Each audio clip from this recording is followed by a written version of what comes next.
So I'm very happy to welcome all of you to the Environmental Defenders and Environmental Peacebuilding Roundtable. My name is Päivi Lujala, and I am Professor of Human Geography at the University of Oulu in Finland. And also for this occasion, I'm one of the founding Environmental Peacebuilding Association board members and the association's treasurer. So I also welcome you in that capacity. And I'm so happy to have this very distinguished roundtable gathered today on this very final day of this conference. And just a few words about the background for this roundtable. It is a result of discussions with some of the panel members on how environmental defenders and their struggles contribute to environmental peace building and how the environmental peace building community could contribute to these struggles. And I don't want to delay the start of the discussions that are most likely are going to be very engaging. And for that, I would like to introduce to you our moderator today, Peter Svartstein, who then in his turn will introduce the panel members. So Peter is an environmental journalist and consultant. His work covers water, food security, and conflict climate issues across the Middle East and Africa. And he has written a number of papers about the increasing challenges that environmental defenders and environmental journalists face in many parts of the world. He mostly writes for the National Geographic, and he is also the journalist in residence at the Center of Climate and Security, and he is a global fellow at the Wilson Center and a TED fellow. And I will later on put a couple links to his work in the chat. And talking about chat, please use the chat actively to ask questions and post relevant material and links. So the aim is almost to have a session besides the session that we are having. So the chat is a good place to share, for example, material. And with this word, I'll turn the stage to you, Peter. Thank you very much, Päivi, and welcome to all of our speakers and all of those of you in the audience. A very quick word on the significance of holding this panel now. This is a sort of a key juncture for sort of both parties, both sort of parts of this discussion, environmental defenders and kind of environmental peace building as a movement. Environmental defenders are under what truly is an unprecedented attack.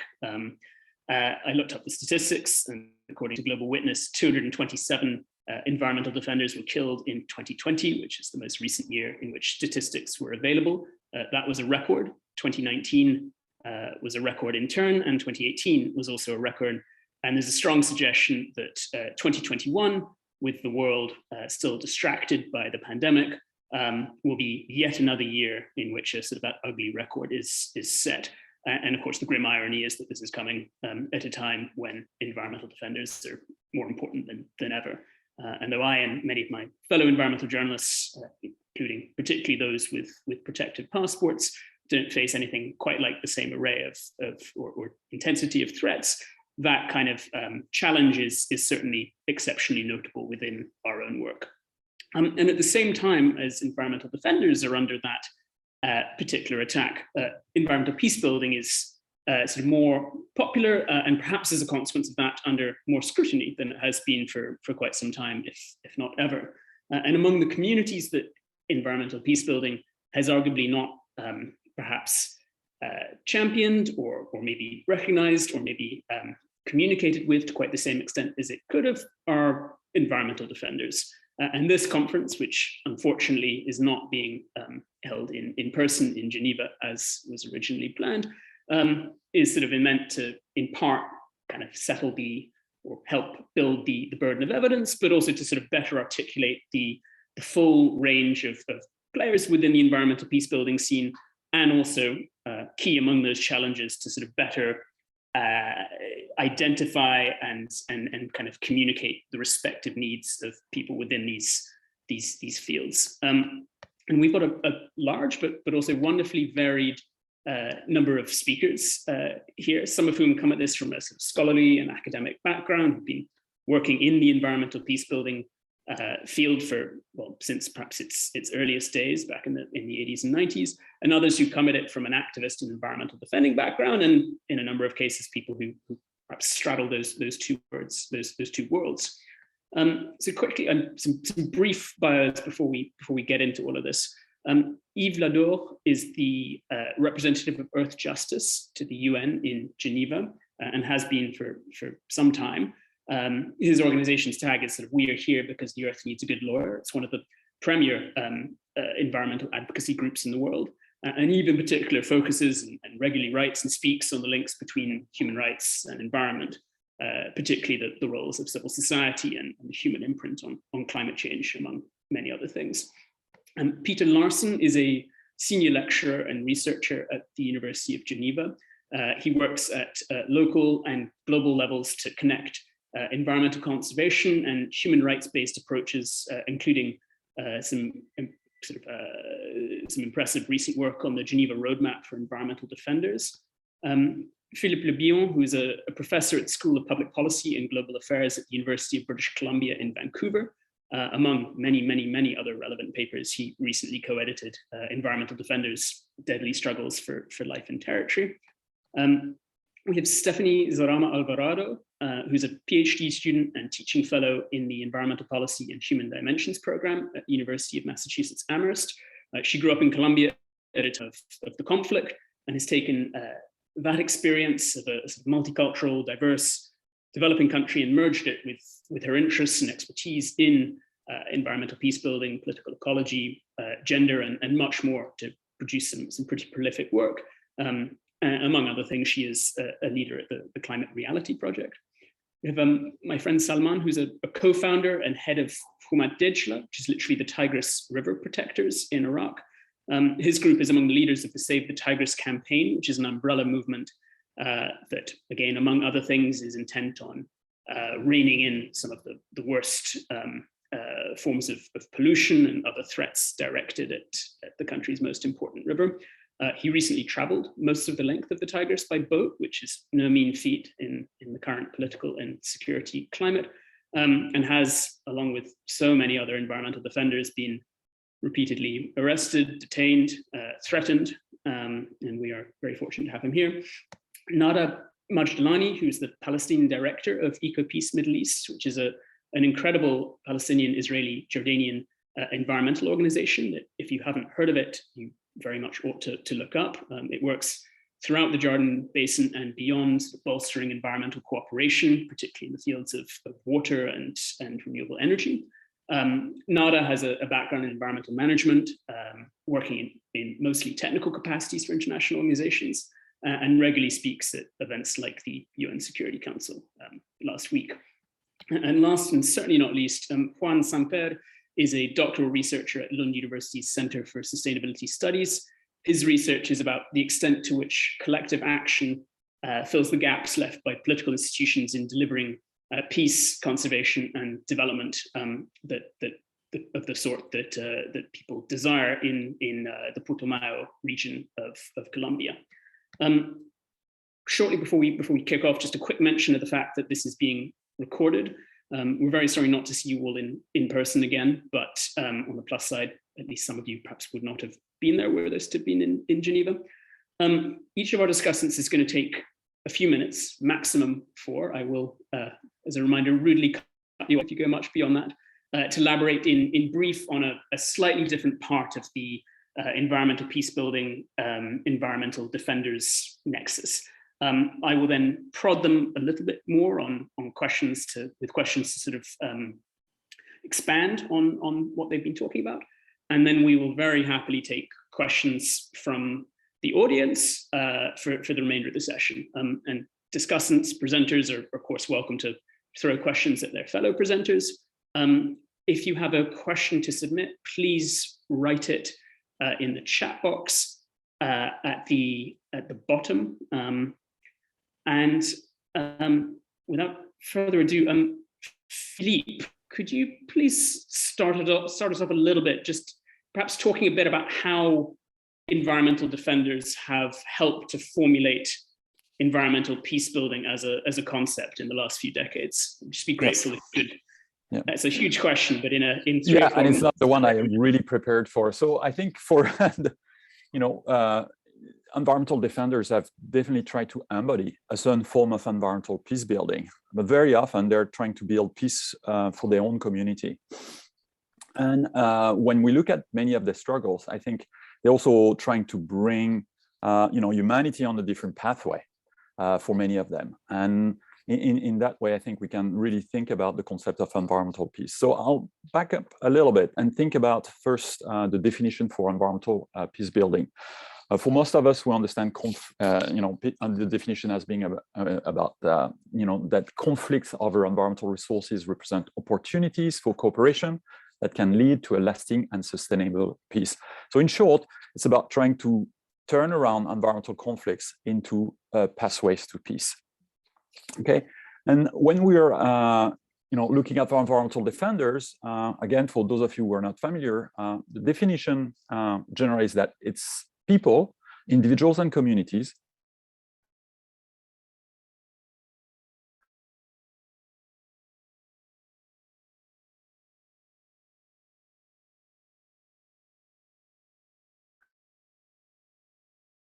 in these two things. It's not what is happening on the ground. When you look actually at the patterns of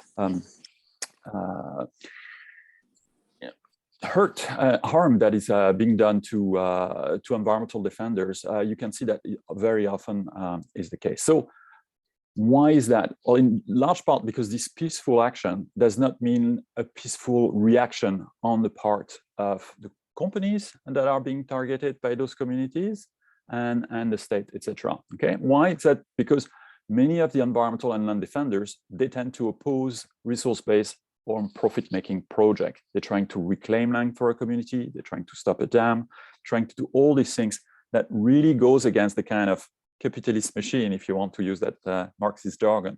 And so as a result, they are confronting powerful forces that will try to divide them, to ostracize them, to marginalize them.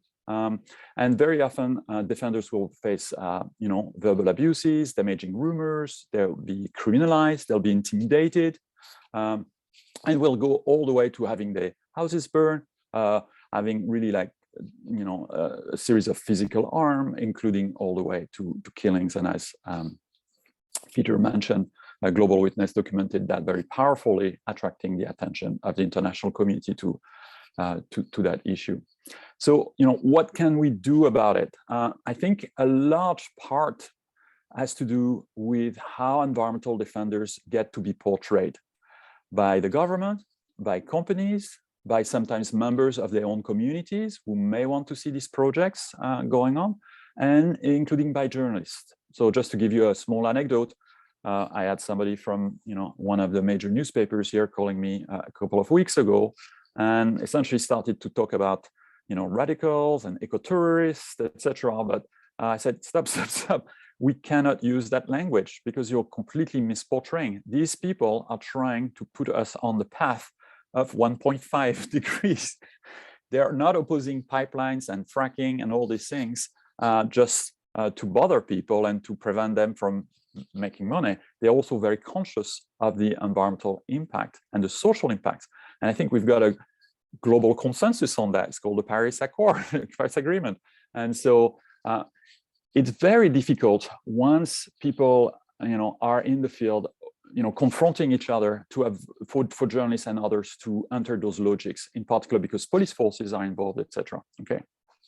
So what we have to think about is really pushing this idea of environmental peace. So, understanding that environmental peace building community can further contribute to new understanding of what peace means in the world. So environmental peace would mean ending a war on the environment. That is this is the war we have. It's not a war against development that these, defenders are raising.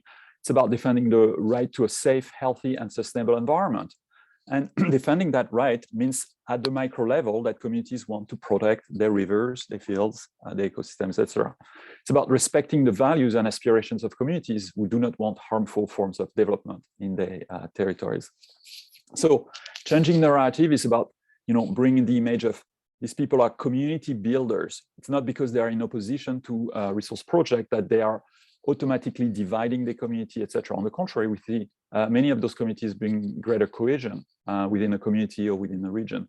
They are livelihood protectors, They are not trying to condemn the community to a life of poverty. On the contrary, very often they're avoiding what we call slow violence and other forms of silent poverty, etc., that we see happening with this project. And they often are also inspiring leaders that are trying to project a world in a different way. So very often we hear about those blockades and protests, etc. But for journalists, it's about saying, well, this is not a story about blockades. It's a story about pathways to an environmentally more peaceful future. So thank you. I'll leave it there. Thank you, Philippe. Now I'm setting all of our discussants a horrible challenge in asking them to distill the sorts of things that they would very happily, and in many instances have written very extended papers down into a few minutes of chat. So thank you for that. An equally debilitating challenge perhaps for Peter and Yves. I mean, maybe you can take it, go one after the other in just providing a little bit more context, please, on some of the perhaps past successes and failures of environmental defenders in helping to both formulate environmental peace building as a field, but also in putting it into practice. I don't know if one of you wants to go before the other, but I'd be grateful if in 3 or 4 minutes each, you could flesh that out a little bit more before we go to more specific questions. Thank you very much, Peter. I guess I'll start off because I want to build a bit upon what Philippe spoke about, but also reframe it slightly in a sense that we've had conversations in the Geneva peace context also around basically what space is there and what concern is there within wider conflict understanding and peace building to actually address environmental defender issues. So we had a meeting, a dialogue process around this a year and a half ago, which allowed us to basically underline a few important findings that I'd like to briefly share. Number one is, of course, this intensification of environmental pressures that we often see in specific conflict situations, changing resource use patterns, forests suddenly opening up in the context of civil war, and the possibilities of new actors coming in, making use of this conflict space. Now, how does that relate to environmental defenders? Well, what we've seen in a number of cases are increasing attacks on them, killings becoming more frequent in conflict-ridden contexts. Very grateful that we have people from Colombia here also, but we might also raise the case of Philippines. But more importantly, also, we basically see that a lot of the civic spaces that environmental defenders cling onto and use to actually get their messages across deteriorate rapidly in times of conflict. We have impunity basically already in normal situations happening, and that, of course, tends to be underlined in cases of states of emergency and so on, basic safeguards being lost. So we see a lot of this triggering of wide-ranging and cumulative, that's a strong word for a Friday afternoon, violations of rights taking place here. And what's really interesting is that a lot of that, and unfortunate is that in a lot of conflict analysis and so on, not only is the environmental dimension gone, but the specifics of environmental defenders navigating this extremely complex terrain often goes lost. So how do we actually react to all of that? And that's, Peter, where I want to sort of get back to the Geneva Road Map that Yves will also talk a bit more about in 1 minute or so, where we basically said, how do we actually change this situation?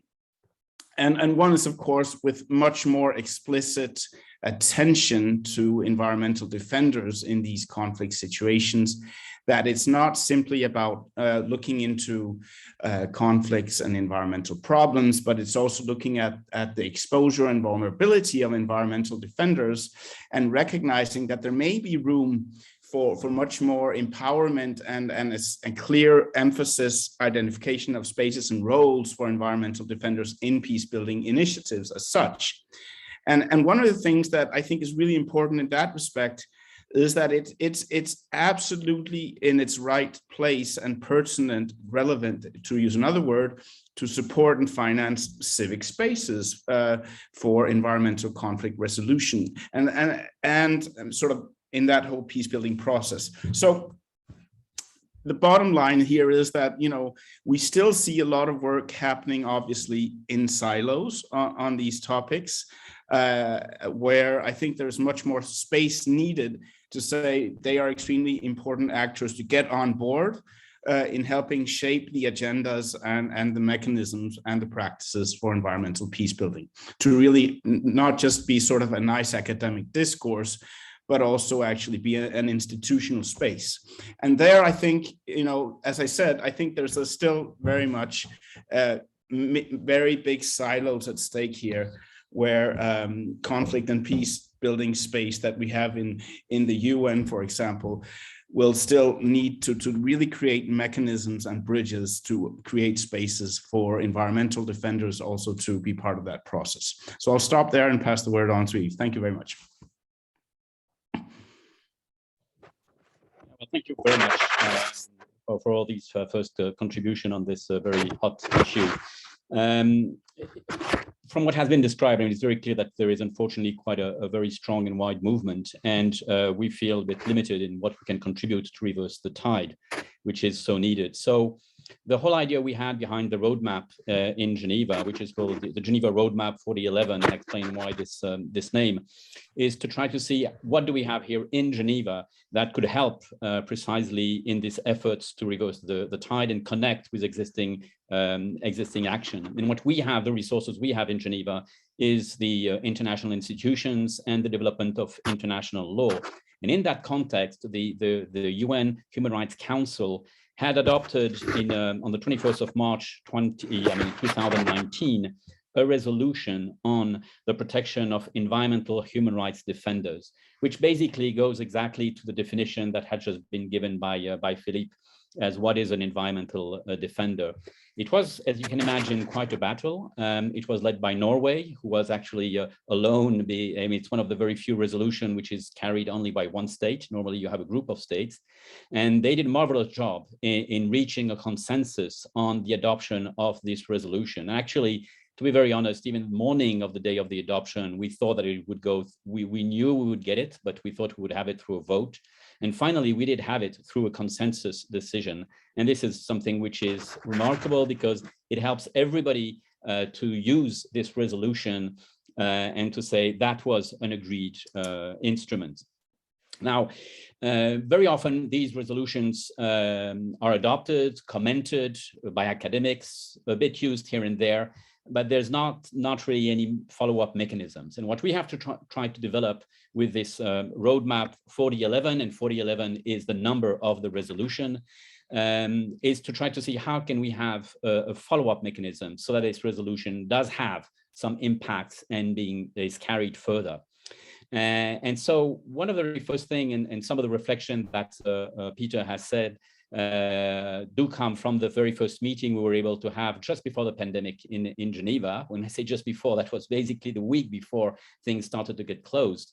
And we had a very, very interesting meeting with defenders on some of the strategies and policies which are needed on that. And one of the elements, of course, is to continue, at least at the international level, for what we can do. And of course, we'll hear much more now from the people who are working in the field. But what are the help or the support we can bring from outside? And during last year, we've been able to have two interesting milestones, developments. First, it's the IUCN, the International Union for the Conservation of Nature, its first resolution on environmental defender, And there was a very moving moment in Marseille when they adopted that. There was a moment of silence, a number of flowers for the number of victims that had been identified with the numbers you just gave before. And of course, this is also engaging the whole of the IUCN as such. Peter also led a very interesting meeting between two of the commissions of the IUCN on this issue. So we saw the organization taking now this very, very seriously. And it is, of course, the main world network of conservationists. So it is quite an important development. And there was a second very important development more recently during last fall, where the parties to the so-called Horus Convention, the convention for the European region, that's pretty large because it goes from Portugal to Kazakhstan, which is ensuring access to information, public participation, and access to justice in environmental matters. Now, they have a very important mechanisms, compliance mechanism that anybody can trigger, and it's probably one of the most effective compliance, independent compliance mechanism. But they saw also with experience, unfortunately, that it's not quick enough and not strong enough to deal with precisely the protection of environmental defenders. And so in order to cope with that, the parties have accepted to develop a rapid response mechanism, which is a nomination of an Horus Convention Special Rapporteur on Environmental Defenders, who has the mandate from the meeting of the parties, so it is a political mandate, to go and prevent and help state prevent such type of developments that unfortunately we see also now in the European regions against environmental defenders. The special rapporteur still needs to be nominated, and an extraordinary meeting of the parties will take place in June when this person will be nominated. So the mechanism will really start its work during the summer. But these are two very important landmarks. And finally, we hope at the next coming in a few weeks meeting of the Human Rights Council to have a discussion on taking steps of these different milestones, and also to look forward to other coming events like the Convention on Biodiversity, the Escazú Agreement for the Latin America, or Stockholm +50, and a number of other events where precisely the defense of environmental defenders can be clearly put on the agenda, and so that we get also to mobilize and force states to talk about this and take measures to try to stop, and as I said, reverse the tide. Thank you very much. Well, no, thank you to, Philippe and Peter and Yves for kind of, setting some of the initial scene.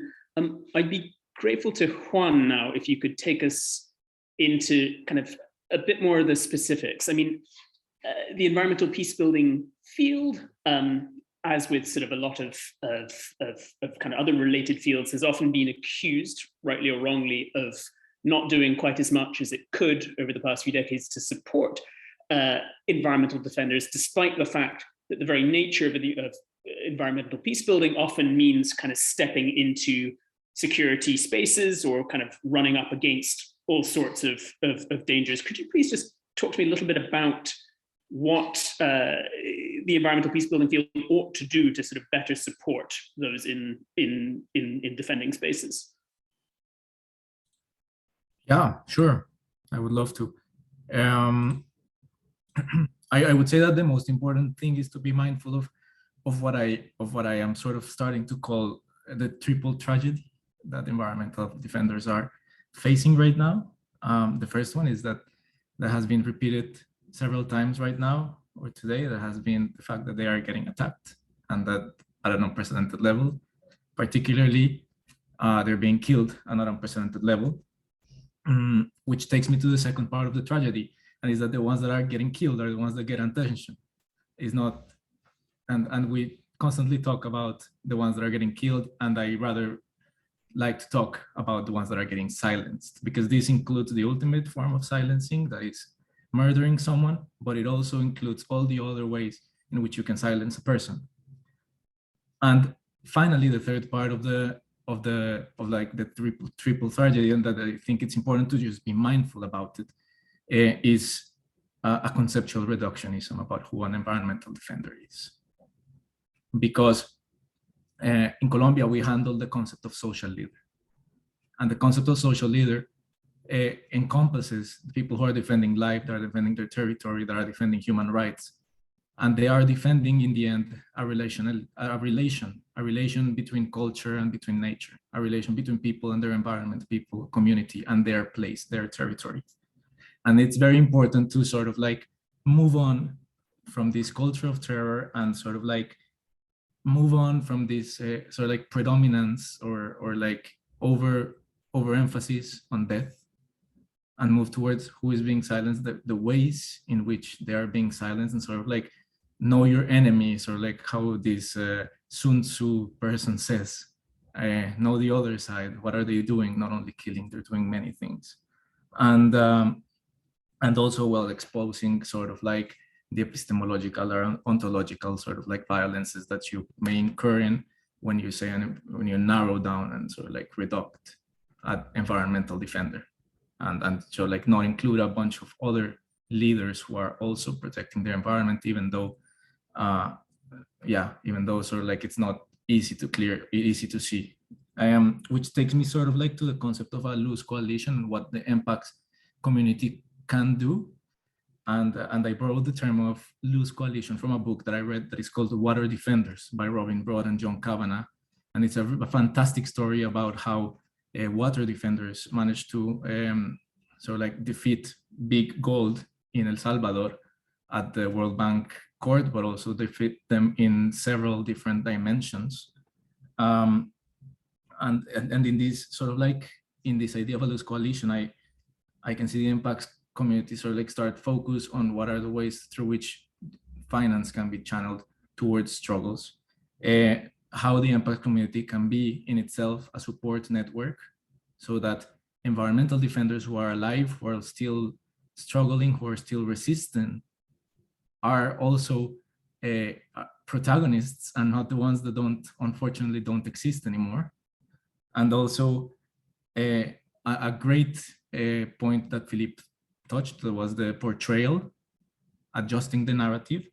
And in the case of Colombia, impacts community can be very, very effective, in my opinion, by supporting the roundtable for guarantees and the protection of social leaders. That is regional. In the Putumayo, there is one. In other parts of the country, there are roundtables for the protection of social leaders.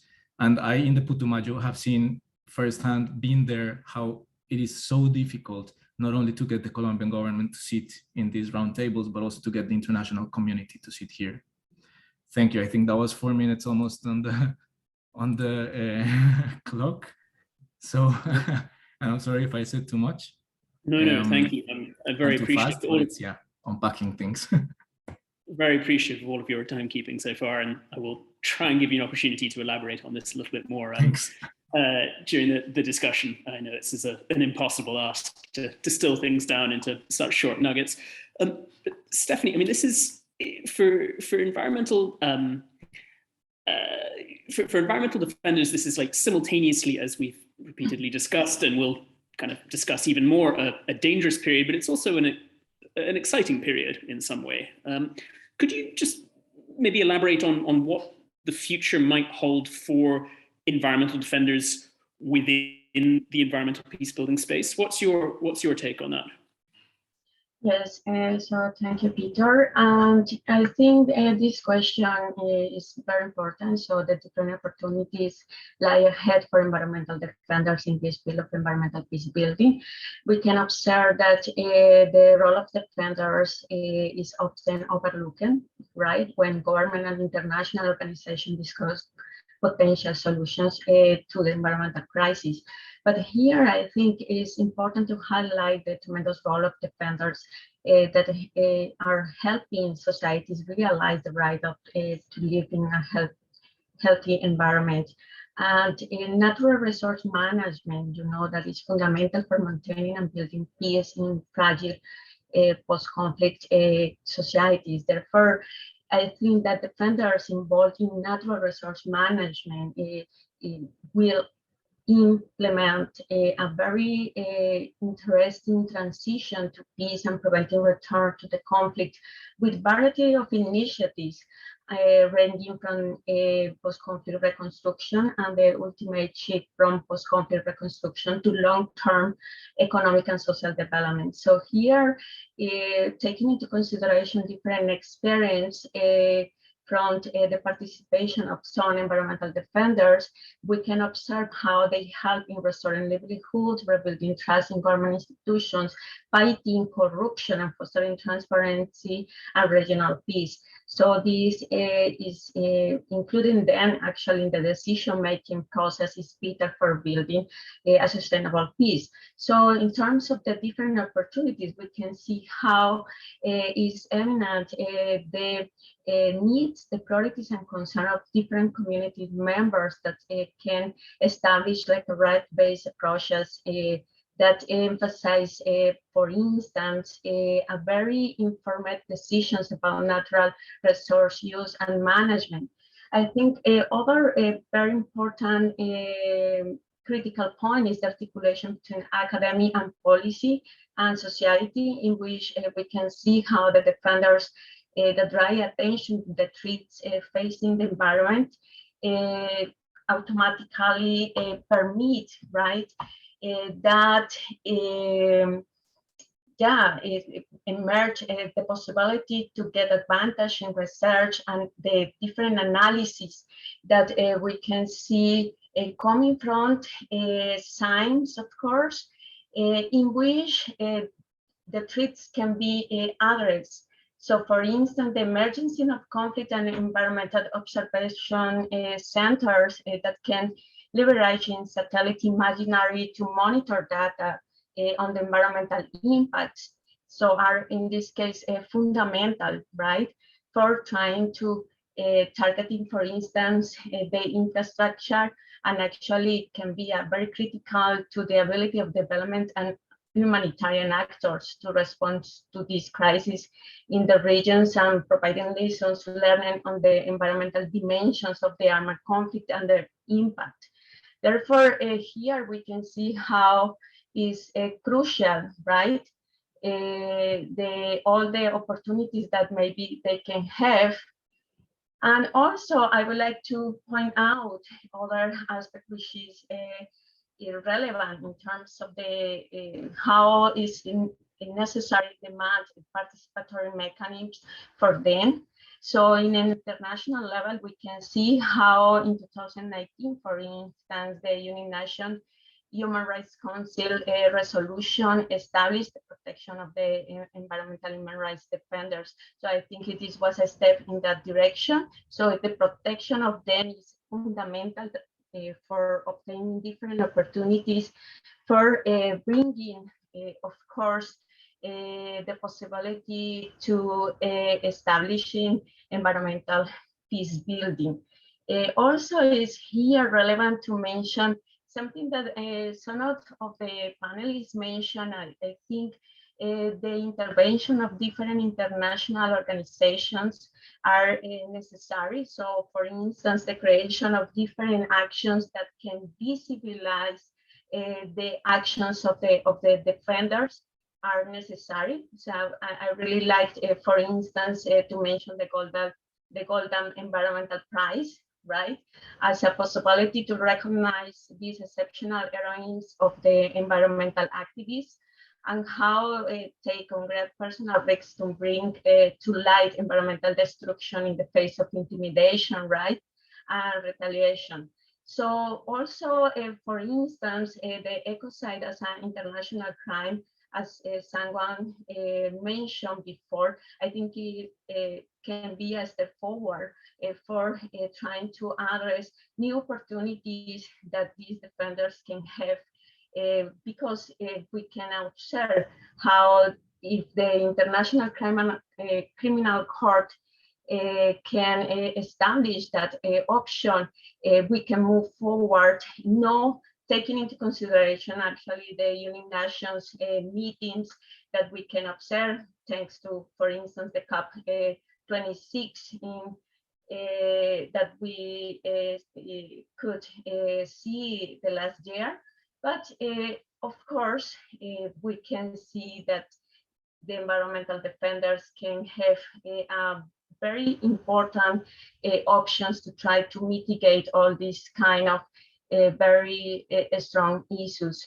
Other aspect that is necessary to mention here that I think is paramount is, for instance, the establishment of networks. So as Juan mentioned before, actually, the establishment of the expansion actually of different networks can bring new possibilities of trying to pressure, of course, the government and bring different solutions that also can protect the defenders. In that sense, as you know, Greta Thunberg and actually different children and very young people are playing as a local civil society a very strong role on that. And I think it is time for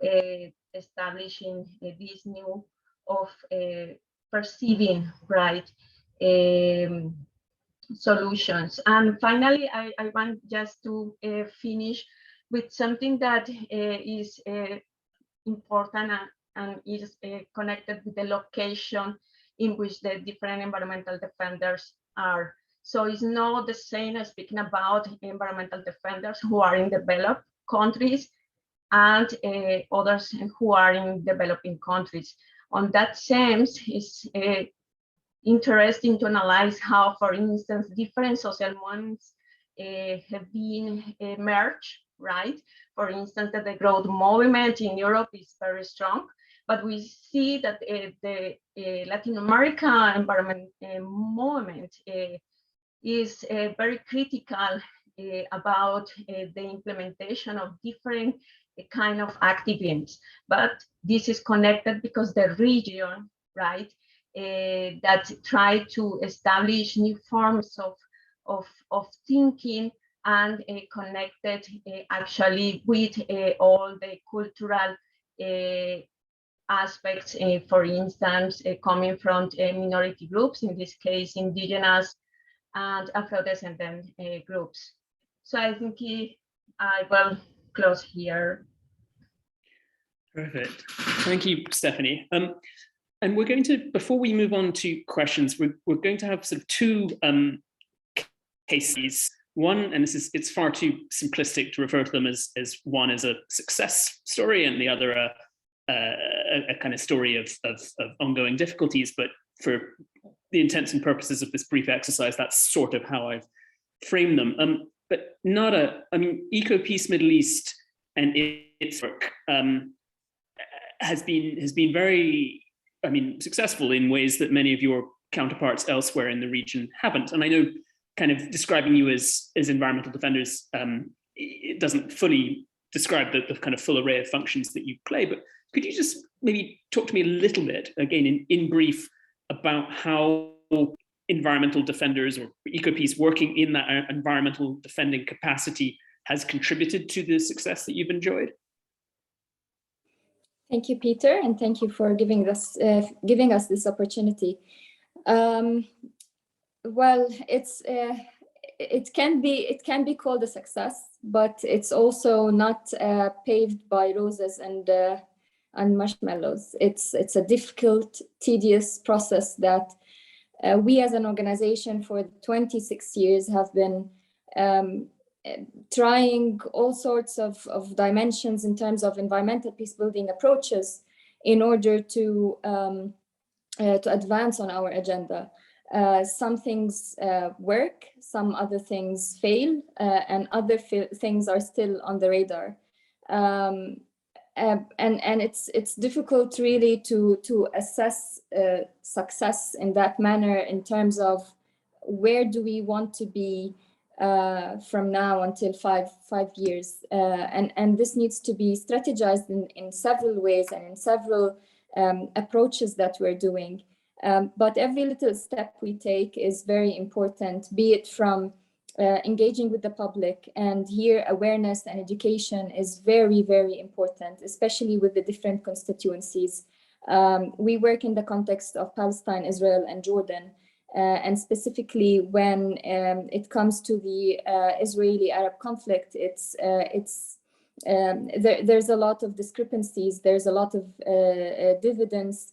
There's a lot of tensions that would pull us back as environmental peace builders, because every morning we as a team we pull ourselves together, we go to the office, we are 60 people of dedicated environmentalists who would want to make a change on the ground.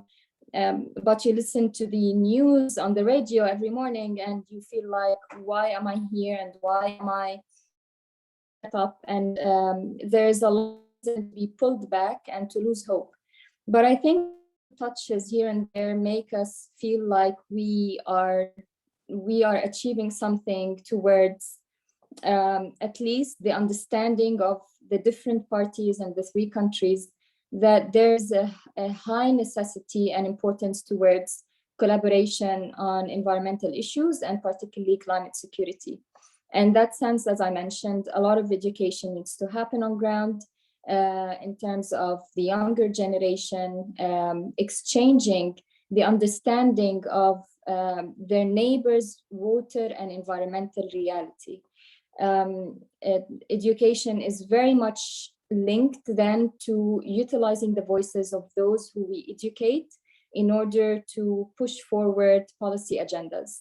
And this was very successful when it came to, for instance, engaging students and teachers and religious leaders to jump into the stretch of the Jordan River, which has been demised for many, many years.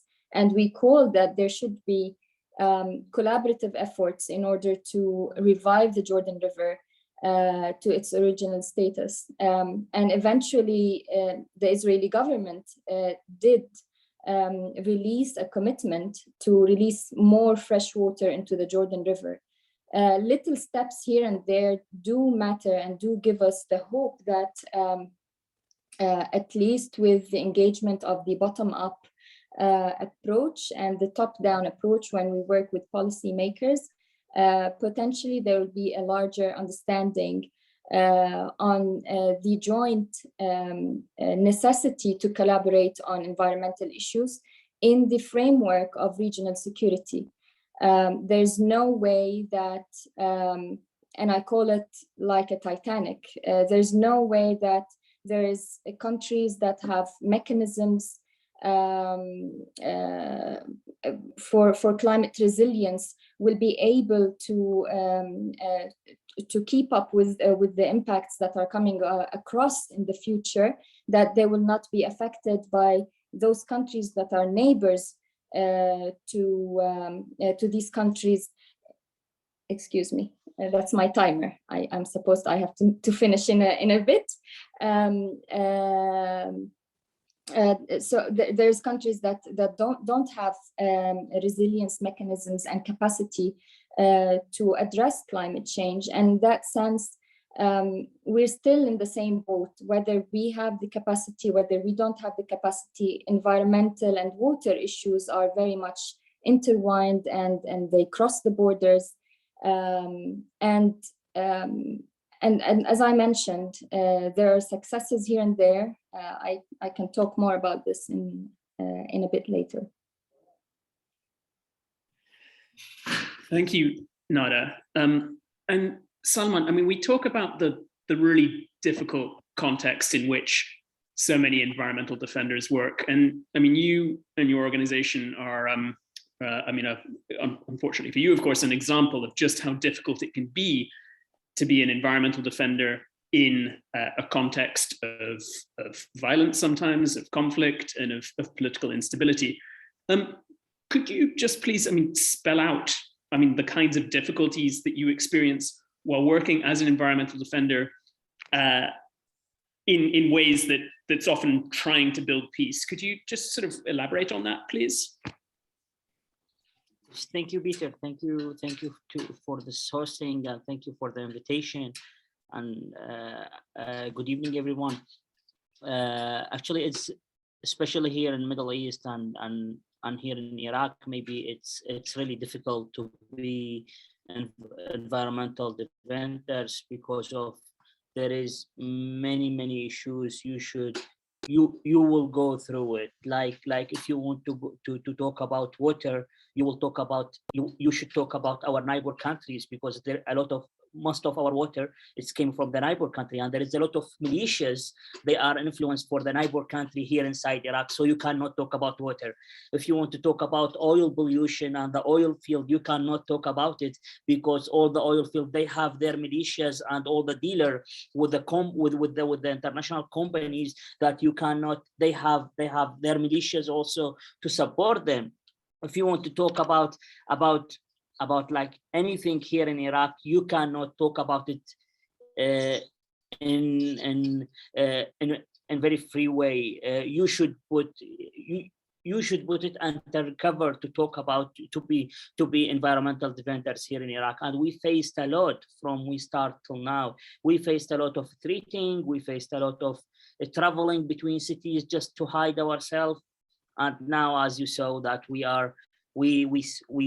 just leave our cities and we are in other cities just to hide ourselves and work in low profile, just to still fighting and supporting all the movement that we have it here in Iraq with all the environmental activity and to be water protectors here in Iraq. So if you want to be water protectors here in Iraq, you should pay more. One of those things, you must leave your family house, maybe. This is the first thing you should think about it.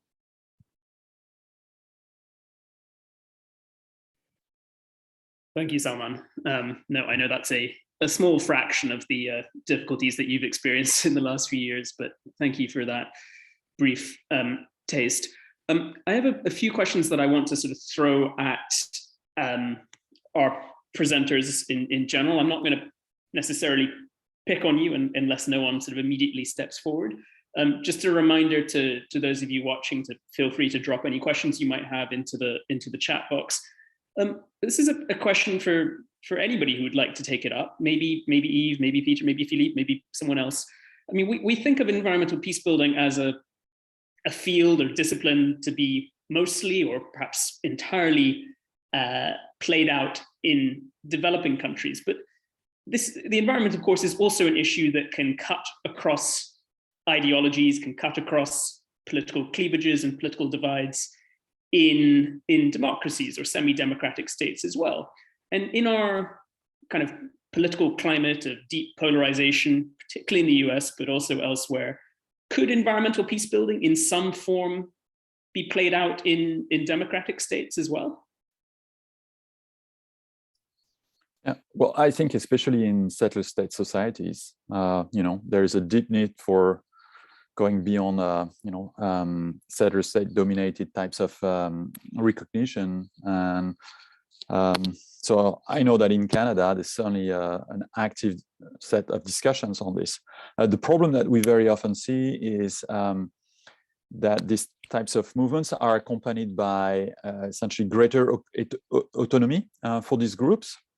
And when they get it, of course, they are looking for ways to make money, and that becomes divisive because you make money out of the natural resources in the region. So we see what has been, termed neo-extractivism at community level. Neo-extractivism being essentially that you're going to extract resources for for greater social good, but nonetheless, the same type of harm on the environment can be perpetrated. I'll leave it there. Salman? Yes. Do any of you others have thoughts on that? Well, I have a very undeveloped one. And this sort of like to point out that in line with what Philippe just said about like maybe focusing or turning the eye also on the settler states, I would also put the eye on policies or green policies that might inadvertently, subtly, or less subtly sort of like reproduce ways of thinking and reproduce political relations between states that might be an object of study for environmental peace building. And I've heard a lot of diplomacy talk in this conference, but I've heard very little about the definition that the European Green Deal gives to green diplomacy to secure I'm almost reading textually, to secure the resources for Europe. So there is, it is, I was trying to look for it super fast, but I couldn't manage, but the language is quite, struck me as is quite colonial, and I was, when I was reading about it, I was like, what, definitely there is a lot to to think about also in like certain processes that might just be so subtle that we could just not look into. Thank you. Just to add on to that, perhaps indeed all over the place, all over the world as such, taking into account north-south divides and obviously the huge ecological footprints of the kinds of states that you're referring to, Peter, in your question as well, means that everywhere really needs to take on board environmental peace building. And in that sense, there's a lot of responsibility and perhaps thankfully more scope for that within democratic contexts where we can get away with it, talking about without necessarily suffering from it individually in organizational terms. So in that respect, I think there's also enormous scope and indeed a privileged responsibility from in those political contexts to take that discussion forward. I think Eve, you also wanted to add something. Yeah, thank you. To answer to your question, Peter, I mean, the fact that the Horus Convention, which is for precisely this region, but that goes beyond EU. I mean, it's, as I said, it's also central part of Europe. It goes to Kazakhstan. And when it was negotiated and adopted, you have only one small sentence, which is paragraph 3.8, which says, you know, in order for all of this to be applied, of course, you need basically the normal rules of law and no harassment and so on. But when it was formulated, it was stated as being obvious. You didn't need to do more. Well, what happens now is that within the parties, they see that, no, you do have issues coming up in a region where precisely it was considered as being taken for granted. And that's why you have now a new mechanism to try to prevent and to hope that it will not develop in the worst situation. And of course, the testimonies we heard from the Middle East right now, I mean, what they have to go through has nothing to do with what we have to face here in Europe, generally speaking.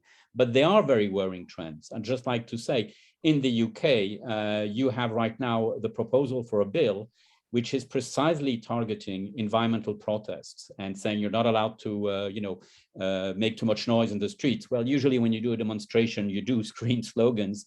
That's part of the game. So you see that it is very clearly targeted, and we know that it is in a reaction after some of the Extinction Rebellion demonstration and so on. So you see a counter reaction. Or perhaps, usually people don't know, but in France, you have a special police unit which is covering and basically overseeing the organic farmers, because they're considering it as being a threat to French agribusiness. And you have policemen going from farm to farm where you have organic producers and making sure that they don't put any trouble. I mean, so there are clear signs which are worrying within our own country. So this must be stopped before it continues to have any further development. Otherwise, we are going really in a very, very bad direction. Thank you. Yes. Maybe Sorry. Sorry. Yeah, go ahead, Stefan. So, can I start? Please, yes. Yes. So, very interesting question regarding the difference between developed and developing countries. Actually, this is something that we can observe around the world, how different local civil society is bringing pressure in different governments, right, to try to change all these neoliberal policies which are influencing actually the extractivist economy. And this is something that is very crucial actually in environmental peace building. One of the things that I really think is fundamental for understanding is that, for instance, when we analyze Europe or US as a democratic societies, we can see that, of course, the exploitation of natural resources are happening, and also is something that is crucial to analyze how the different environmental defenders start working on that. So for instance, we can see here in US how there are different actually problems for environmental actually situations, principally regarding actually the Black Lives Matters. Some 2 years ago actually, which was a very strong phenomenon, which actually established the possibility to see how some communities live with very high rates of poverty, right? And this established like the creation of spaces in which we observe pollutants that influence completely the health, human and actually the health environment. Therefore, here we can see how democratic societies establish, of course, other patterns of analyzing environmental peace building, taking into consideration all these socio-environmental conflicts that we can see. So fracking, for instance, is another example of how the exploitation of natural resources is happening, and other aspects that I think are fundamental for understanding the situation. Please, Nada.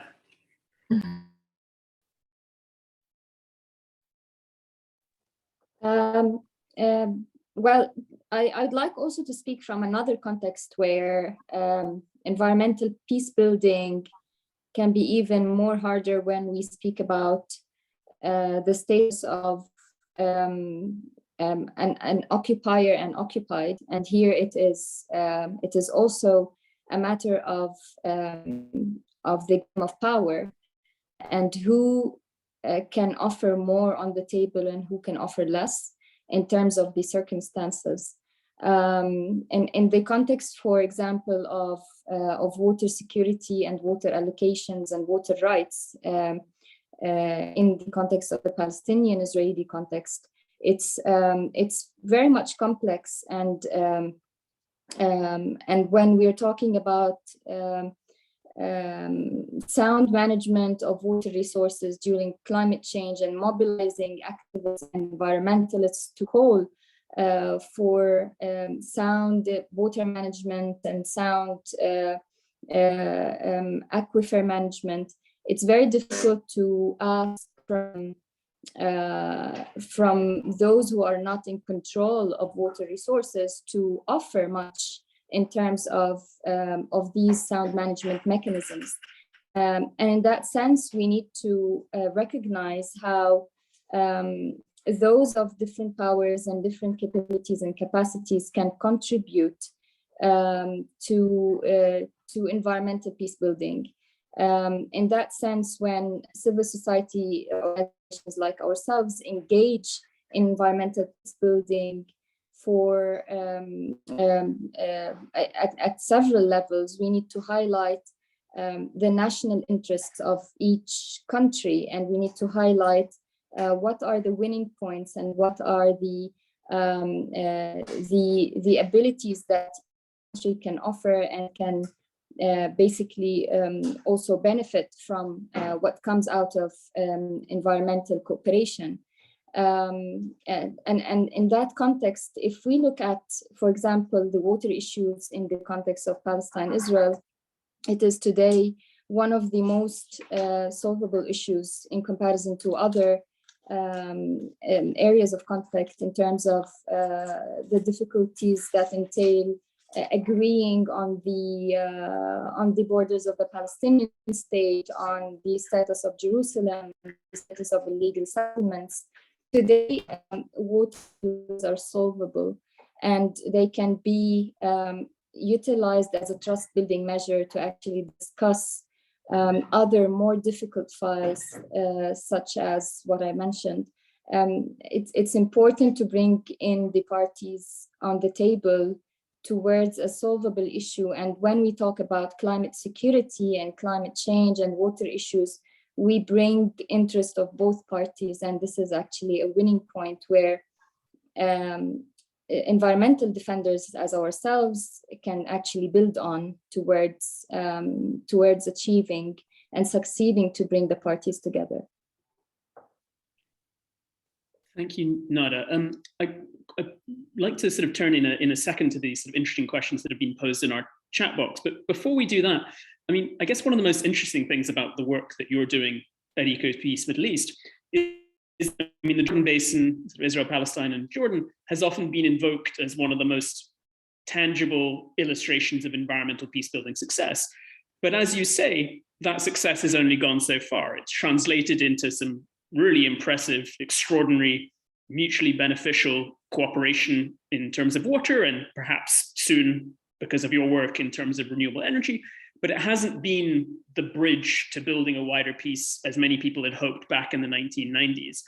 And I want to sort of take that and ask Salman, like, do you think the environment in a, I mean, it's a very different context, of course, to Israel, Palestine, Jordan, but can, in a country like Iraq, can the environment be a way for people who can't necessarily agree on very much to build peace across sort of new lines? Like, what do you think the prospects for success are in Iraq?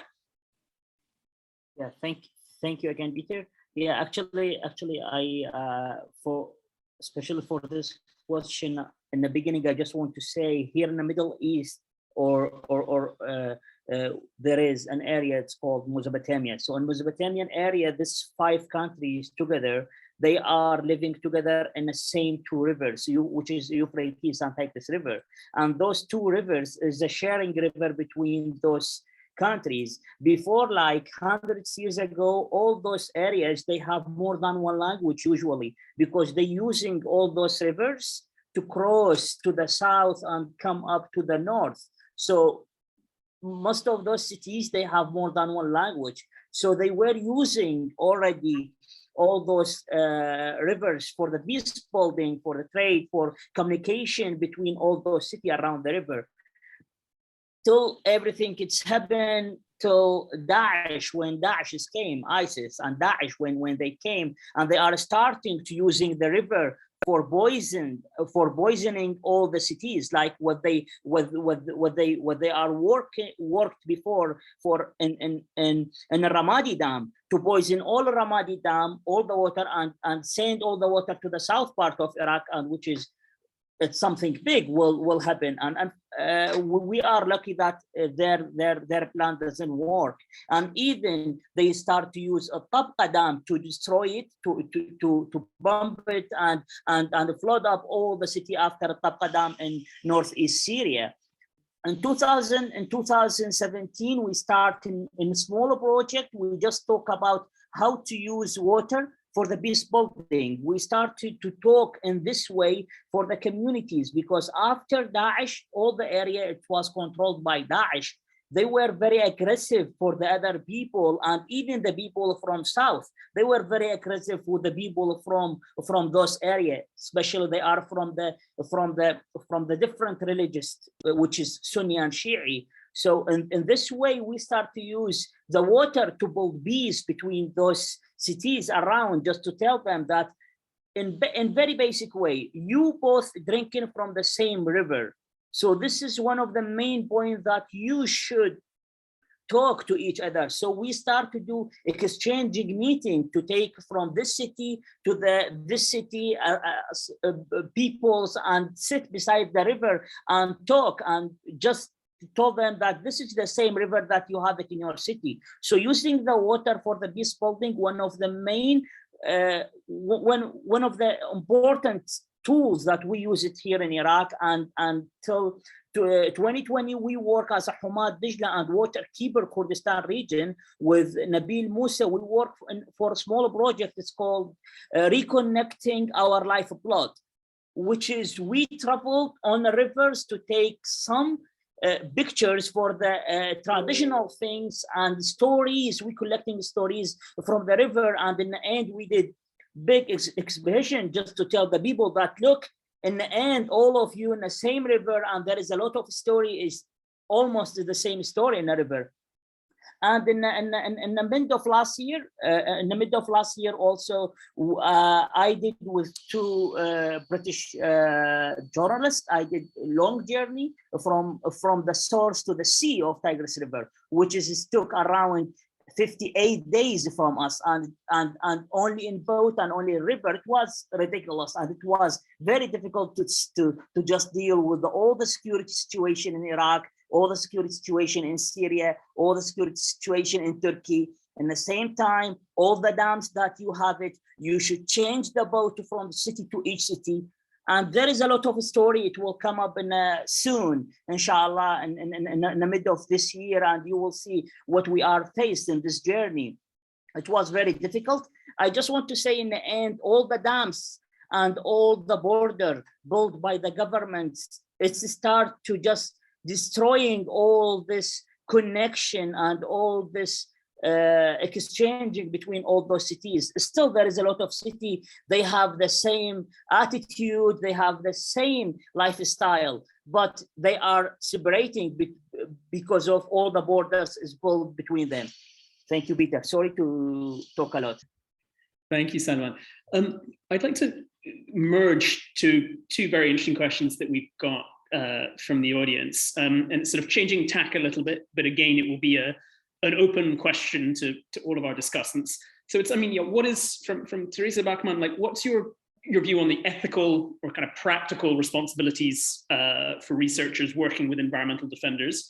And I would like to sort of add to that the second question from Julianne, which is, I mean, yeah, I guess once or if environmental defenders run into difficulties, what can be done for them in terms of expressing solidarity, or I guess in terms of more practical steps. So I guess it's a how do you prevent them from environmental defenders from running into difficulties on your account?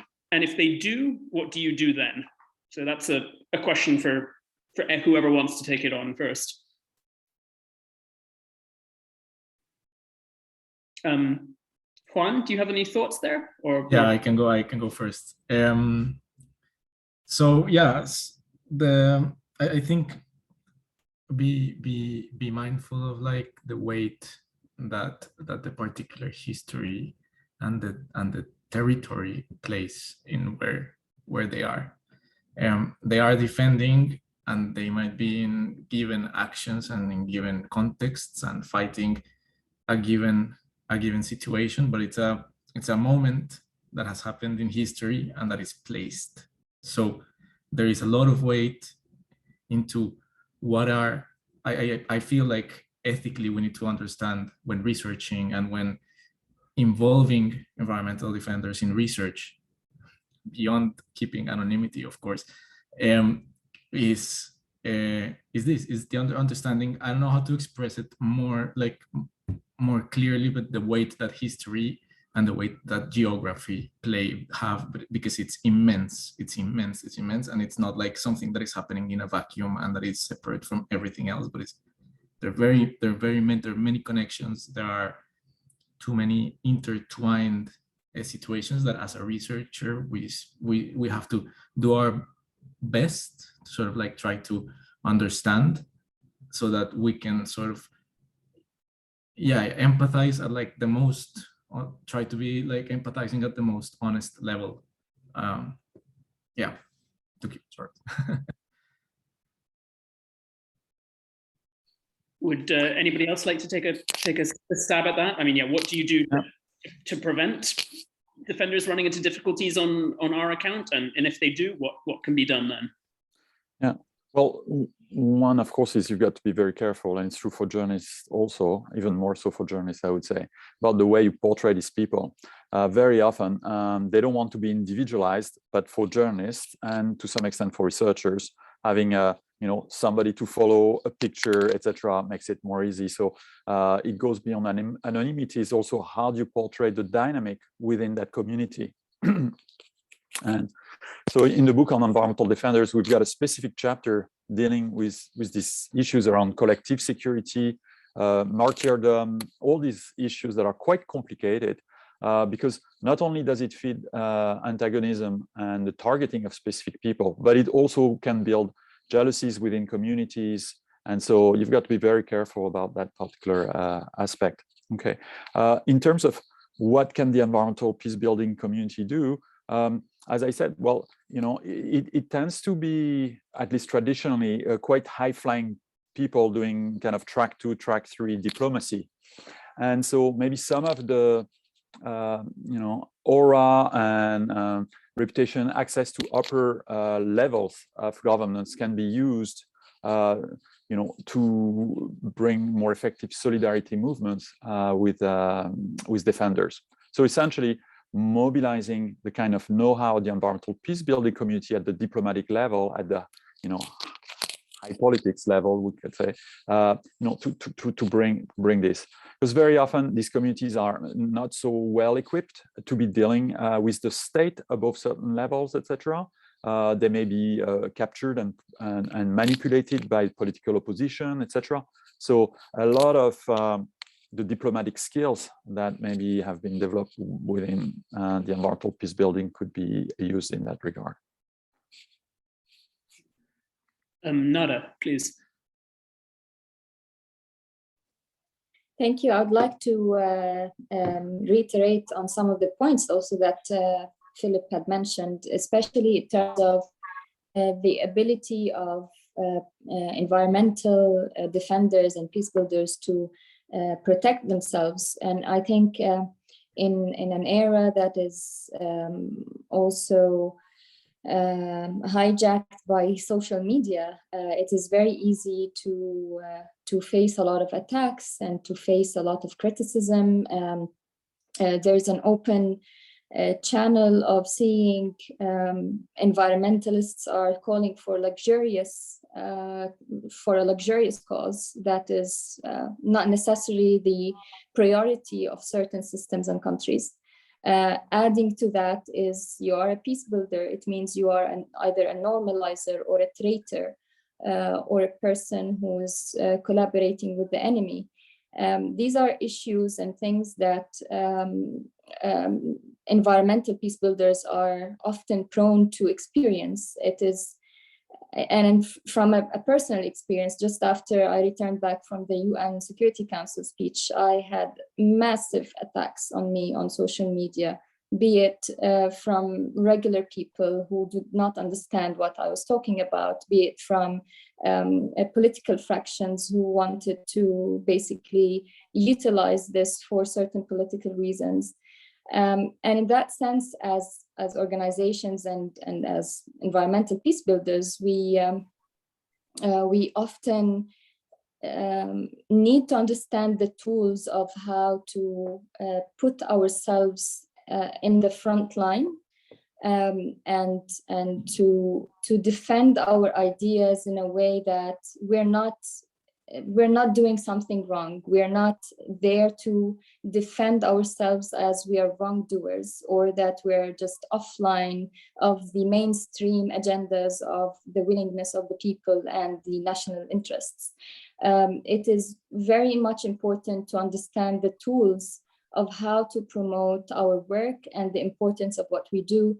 And this comes basically by a lot of work on ground and engaging with people, engaging with decision makers.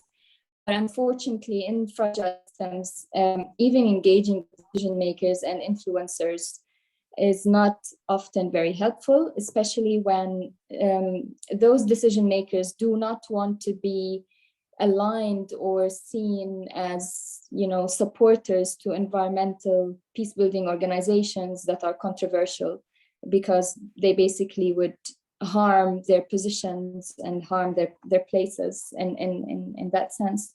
So for us as a community, it's we don't have anyone to lean on. We need to find the tools that would showcase why our work on ground is important, and this only comes with achieving and succeeding in the little steps that matter and that show the importance of our work. Thank you, Nada. Eve, in as briefly as you can, please, because there's a few, I'd like to quickly get people's thoughts on a few last issues before we sign off in about 10 minutes. Okay, sure, but well, very quickly, one of the elements, there's a lot of different situation, and there's a specificity when we're working on these issues is to see how does the environment relate with the conflict? Because in some area, the environmental issues are not directly involved in the conflict. The environment is victim of the conflict. And so the environmental defenders can take a different position than when environmental issues are directly at the heart of the conflict. And these are, very two different situations.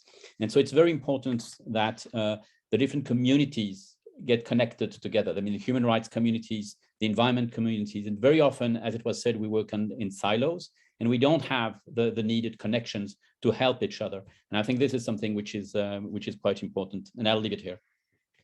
Thank you. And I'm going to, in a minute, I want to go around all of you and sort of ask two questions for which I want your very brief responses. One is, what do you think the future holds for environmental defenders within a peacebuilding setting?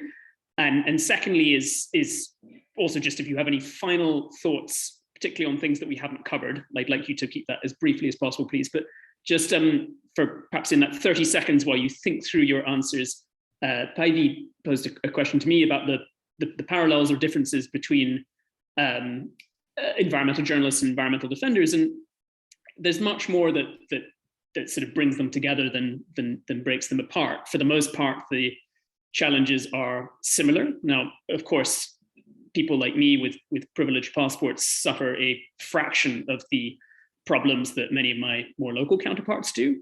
However, one of the problems that many of my peers in places like South Asia, Latin America, Southeast Asia have experienced is a silencing of the sort that Juan mentioned earlier. Like, environmental journalists are getting killed, much like environmental defenders, but far more than that, they're getting driven out of newspapers, they're having their TV slots cut, et cetera, if they have the temerity to investigate, for example, illegal mining or illegal logging projects. So much of the context is similar. You could argue that in some settings, environmental journalists have slightly more recourse, of course, to publicize their problems. And as a consequence, in some instances, there can be a greater reluctance on the part of the authorities to challenge or at least take the most extreme of measures against environmental journalists, simply because journalists, by nature of their profession, have a pedestal from which to disseminate their problems. But in many instances, it's a largely grim extension of the same challenges. But yeah, so I'd like, ideally in maximum of a minute, if you can do it in less, I'll be massively impressed, because we have 6 minutes.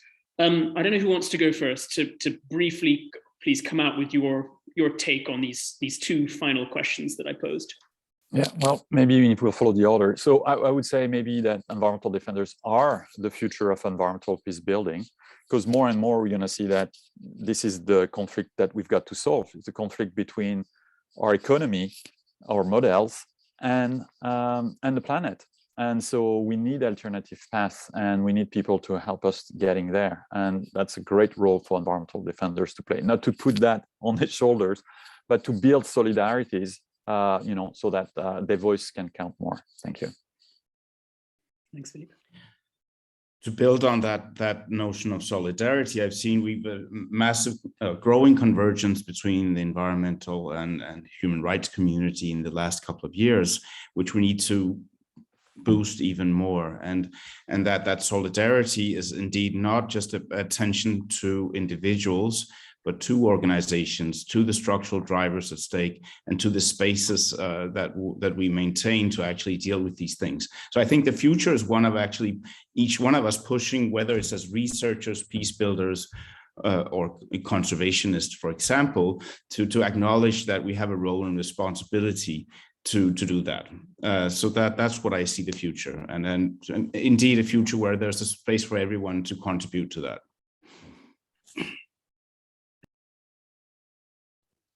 I can go next. Please. I'm very hopeful. I think the future is ours. We can build on several good points, especially I think after the developments of COP26, climate agenda is on the agenda of security. It's now recognized somehow that climate security is important by several countries around the world. And what is most important is that we focus on mutual interest for everyone. We have an entry point to every single opposer or what do you call it? People who are doubting our abilities and doubting climate change and doubting peace that could happen one day. I think we have entry points that could touch the interest of everyone, and we can build on that. May I?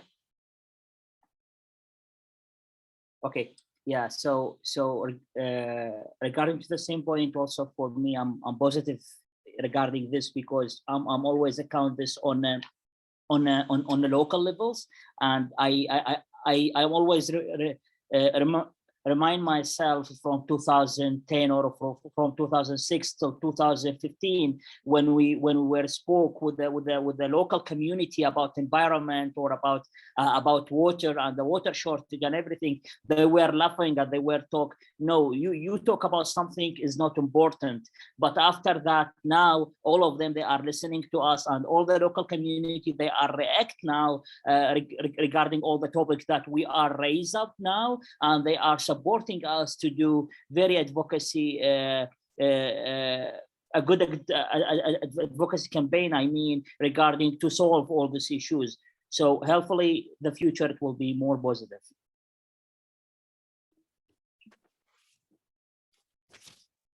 I don't know who'd like to go next. Okay, well, I can go. Well, I want to join what Philippe has said. I do agree that this issue is becoming really a central one, and perhaps highlight what Juan had said about the fact that the issue is not only the physical attacks we're having, but also the more wider issue of silencing efforts to try to silence what's going on.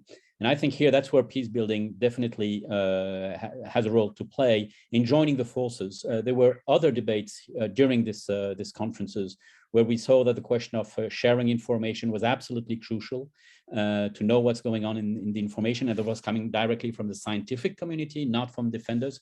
So I think these type of joining forces can really help to reverse this kind of tide. Yeah, if I may, like, I love the optimism, but I think I am in a very negative mood right now, unfortunately. And this negative mood comes from the fact that in January, 14 social leaders were assassinated in Colombia. 14. So 2022 did not improve, it worsened.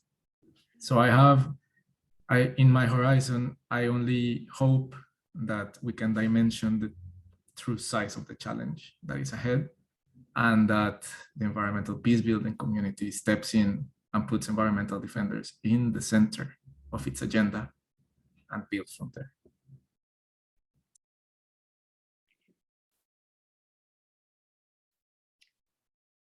And yeah, Stephanie, please. Yeah.